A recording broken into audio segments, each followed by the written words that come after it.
Hello and welcome to the Genuine Learning Blog. My name is Melissa Galasso, and today we're going to look at the 2020 Report to the Nations. If you've been in a fraud class, this is one of the most popular reports to come out of the ACFE. And they've been doing this for many years, starting in 1996. This is the 11th study on the cost of the effects of occupational fraud. And so in this scenario, they looked at 2,500 cases that were originated sometime between January 2018 and September 2019. So these are actual cases from certified fraud examiners. And they came from 125 different countries, which is what I really like about this. It's not a US-centric information. It's really looking at around the globe, as we really do have a global economy. And the losses totaled $3.6 billion, or approximately $1.5 million each.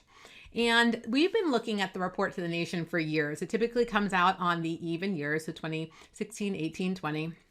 And we knew this was coming because we sort of were expecting it. But really what the report does is it provides the method by which fraud is committed, right? What are the most common types of schemes that we're seeing? The means by which they're detected, right? So if we know what's working and what doesn't necessarily. The characteristics of the organization that was victimized. Characteristics of the people who commit fraud, right? Like to get in the minds of those fraudsters, and then the outcome of the cases. And so this is a very deep study. We're going to just look at some of the more interesting statistics to come out of it. But if you are in loss prevention, internal audit, or external audit, it's always a great idea to review this to see what's trending in the area of fraud so that we can be responsive. So as you can see here, it's a very global study. Only 46% of the cases come from the United States. And you can see here, they have them from all around the globe, really representative of the fact that this is a global economy.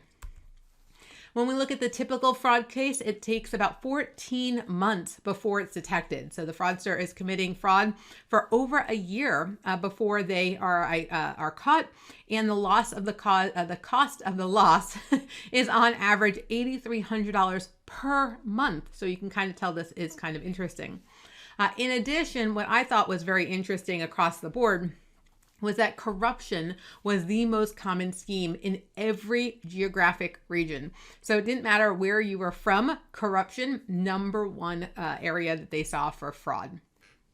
5% of fraud each year is basically CFEs estimate that that's what they lose, right? So the CFEs basically believe that organizations lose 5% of revenue to fraud every year.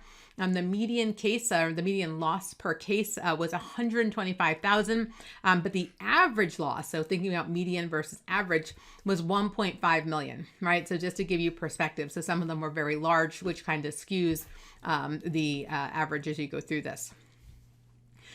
The asset misappropriation is the most common, but also the least costly, right? So 86% of the cases came from misappropriation of assets, but on average, the loss was only $100,000, right? So when we kind of get into it, financial fraud, financial statement fraud is only 10% of the cases, but the average or the median loss is $954,000. So less frequent, but far more damaging.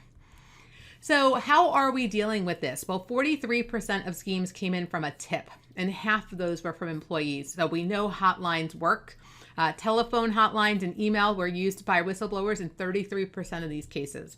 So we know that investing in these makes sense. Fraud awareness training is also helpful. Organizations that had fraud awareness training for employees were more likely to gather tips through formal reporting mechanisms. 56% of tips came with training versus 37% of tips without training.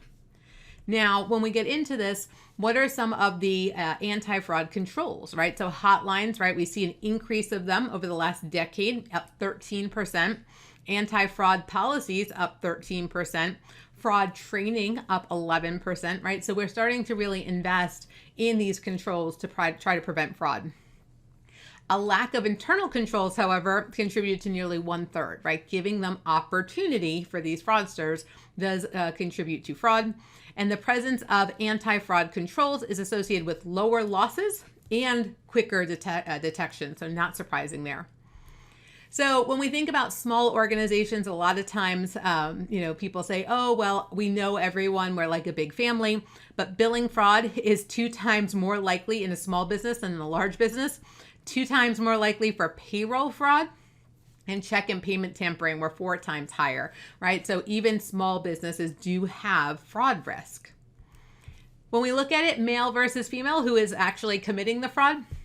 Again, men committed 72% of all of the occupational and fraud, and they also cause larger losses than women. So I actually have a dear girlfriend who is known for her hashtag pink collar fraud. Women do commit fraud, but they're not nearly as sophisticated apparently here as men, although she will tell you that women do a pretty good job as well. The median loss for men was $150,000 versus $85,000 median loss for women. In terms of who in the entity is committing it, owner entities committed only 20% of the fraud, but they are also the largest amount, right? They know the interior workings, they have the management override, and so they on average are $600,000 of loss by the owner executive versus for an employee is only $60,000. So we all know that there are what we call red flags for fraud, right? And 42% of all occupational fraudsters were living beyond their means, right? Driving nicer cars than they should based on their salaries, having nicer and more lavish lifestyles. And so again, we have to be paying attention for these red flags. In addition, 26% of these fraudsters were experiencing financial difficulties, right? So either you're living beyond your means or you're also, and it could be and, or it could be or, you're having difficulties. So when we look at the types of occupational fraud, we see here asset misappropriation was the highest percentage of cases, as we mentioned, 86%, but the lowest amount of loss, right? Only $100,000 versus financial statement fraud at 10% of the cases, but $954,000 of median loss.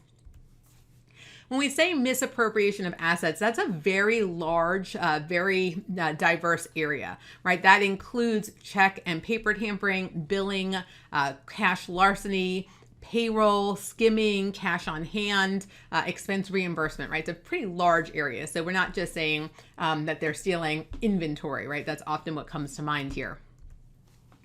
So when we think about the amount of fraud, what we do know is that in these percent of cases, 29% of these frauds lasted less than 6 months. However, when it's very short in duration, they don't have a lot of loss, right? 50,000. So having someone, put in a tip or having these whistleblower hotlines, the faster that you identify it, the less money is stolen. If it lasts more than 5 years or 60 months, the average loss is $740,000, right?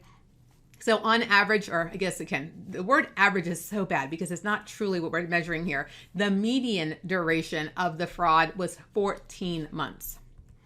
So in terms of how are they concealing, the top 4 concealment methods, 40% created fraudulent physical documents, 36% altered physical documents, 27% altered electronic documents, and 26 created fraudulent electronic documents. And so as we think about this, I think that's kind of an interesting look that they're actually easier to commit fraud, or they do it more frequently. I don't know if it's easier using actual physical documents. A lot of times there's concern about using these electronic documents, but apparently paper isn't preventing people from committing fraud.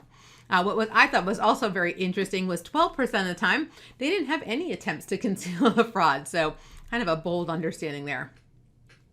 So as we mentioned, tips 43% of the time are the number one way of being detected, followed by internal audit and management review, right? So having these types of preventative hotlines in place.